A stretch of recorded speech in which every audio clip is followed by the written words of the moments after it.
is Scott Eagle. This is DHA's Metal Mania. We are in Philadelphia tonight for the kickoff of the Korn tour.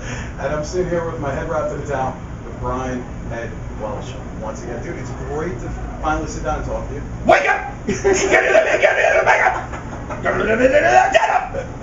Right, you just got off stage with Love and Death. You wrapped the towel around your head. I was like, you mind if we video it? No, I have a towel on my head now, so we both look. Well, actually, you still look a lot better. I don't even, because I got Maybelline on. You know what? I gotta get me some of that. I don't give a rip. Look at this interview, peeps. 2 towels.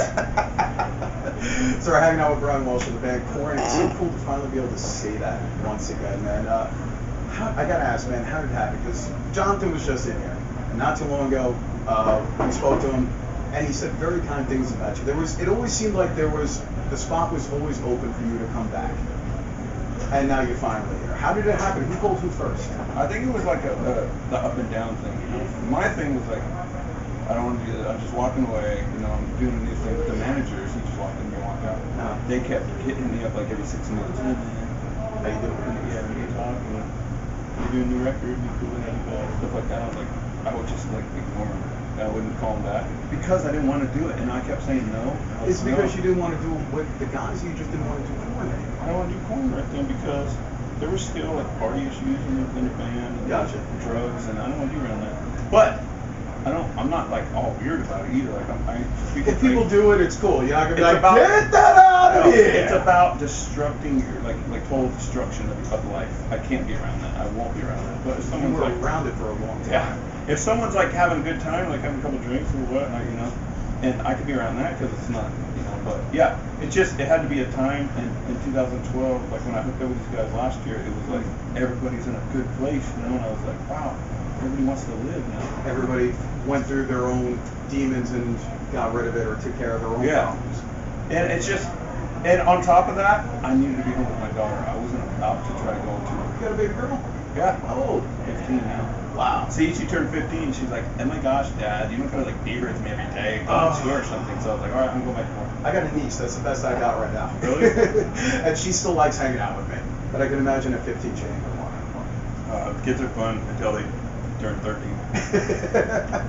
Right, hanging out with Brian of the band Korn. Now, I love the new single so far, Never Never. It's a very different sound for Korn. For that to be the first single to come off the record, I was expecting it was going to be something really ballsy as the first single. And I dig this new song, and I liked how, I think it was Jonathan said, like, it's for the chicks. Yeah. Was that like, you know, I mean, when you went in there recording, you were like, all right, we could do something like this, we could do something heavy. Was that the idea? Well, that song, Jonathan was coming off all these medications, and the producer got him in the studio finally, and he was like, all just stressed out. He was like, go upstairs and write a song. And, you know, just trying to get him motivated. He went in and he wrote Never Never, and he brought it back down. The producer was like, oh, that's cool. And then we were like, yeah, that's all right, but probably won't make the record. And the producer was like, nah, I don't think so.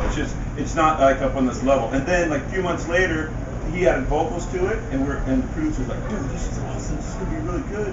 And so it was a cool song. It different from all the others on the record. Let me finish real quick. Sorry, it's going slow. And then so when we were done, with all the songs, the managers and the record label was like, we're going to put that song out. And I was like, no, you're not. I like the song, but you can't, because I'm a metalhead, and I need the guitar heavy songs, smacking them, give everybody what they want, you know, the old fans and stuff. Loving that. Yeah.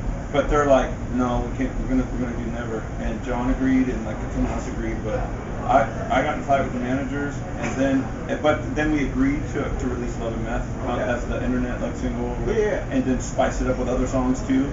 So everybody was happy at the end of the day.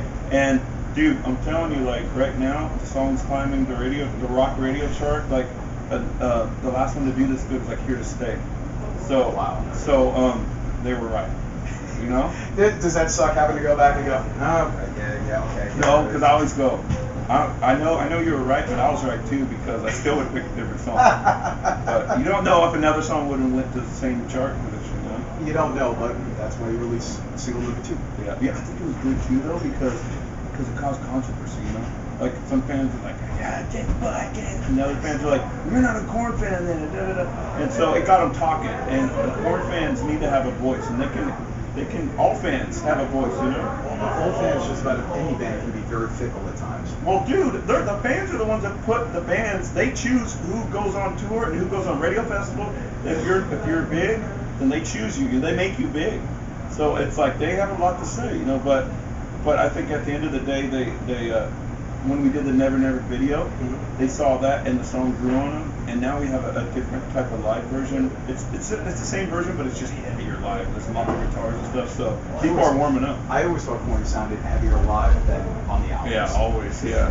And especially having you back on guitar. What'd I do? Oh, Jonathan, you want to come in and talk too? No. You like it? I talked him into doing a towel with me. We got Jonathan Davis in the hallway, staying away from the microphone. We got Brian on the microphone. You know what? Let's play the new song from Korn. I want to talk about your other band too, Love and Death. But let's do the single right now from the new album, Paradigm Shift. It's Never Never on WDHA. 3 more minutes and I'll let you go. This is fun. That dude's a good singer, man. I've never seen him before. They're good. Never seen him. It was going to be my first time checking him out. It's Scott Evil, it's DHA's Metal Mania. Again, we're hanging out with Brian Hick Welch of the new band. Let me try that again. This is why I like the board. This is Scott Evil, it's DHA's Metal Mania. We're hanging out with Brian Hick Welch of the band Korn, and also of his new band, Love and Death, that I just saw tear up the stage before asking Alexandria goes on. How hard is it for you to do double duty like this? Go out there, whoop ass for 30 minutes without a guitar, and then get up on the stage with the guitar. It's really hard, and right after I got off stage right now, I quit. I was like, Which band? Love it. I told Korn. It's funny we can laugh about this because I told Korn after I got off stage right now, I was like, hey, remember that email I sent you when I quit? I was like, hey, I love you guys, but I'm going to send the same one to Love and Death. I'm going to say, hey, I love you guys, but I can't do two. Can I have this chair? I can't do two bands, so yeah. No problem. No, it's cool. You know, it takes a couple days to get into the groove. Gotcha. Yeah, I mean, now Love and Death came out last year. Getting the tour behind it now. I just got this record a week ago, and I'm totally digging on it. I'm hearing the heavy guitars, and I'm hearing, and then I figured it was playing guitar, and then I saw it live, and I'm like, you're just rocking the mic on this one. I played on the record. Okay. But that kid up there, Dude, that kid was awesome. I know he's a prodigy. He's one of those like little kids where you just want to smack him because he's so good. But like he's in his bedroom like, Dad, can I have the guitar? You know, teenager voice. And then he practiced like 8 hours a day and got like really good. Yeah, he doesn't suck. Not at all. But yeah, I played pretty much on every song on the album, but he just carries it live. Is Love and Death something that, now being back in Korn, is Love and Death something that's still going to continue on? Are you still going to be writing music and getting out and playing with Love and Death, or is the focus now shifting a little bit different? It's right now it's going to be both for the I was going to bring mine. 2015, and we're going to reevaluate I only did carry on. You didn't say it out loud, did you? Oh, sorry. I didn't do it. We're hanging out with Brian at the bed, And Korn, Fieldy, and Fieldy, close. and Jonathan's microphone. Everybody's in this room now. Yeah. I know. And a TV that doesn't work. Yeah. Now, I want to play a song from Love and Death. I know you got to pull down. I got to play a Love and Death song. Well, I got the CD, I threw it in, and I listened to it, and God, I'm trying to remember. Meltdown, I really dig. I dig My Disaster, and Watching from Bob. That was the other one I really liked. But Whip It, I'm sorry, but Whip It drew my attention. I see that on the CD cover, I'm like, that cannot be the Devo song. And I threw it in there, and I'm like, you completely twisted that song up. I did. Where the hell do you even pick up like Devo of all the bands to do a cover? It's me and Jason Rowler, producer, really nailed that one. We were like, because my manager just sent me the used Burning Down the House, you know? Okay. And they did it exactly like it, and I was like, I don't want to do exactly like it, because it's like, you hear it, but it kind of bugs you because it's not perfect, but it's kind of really close.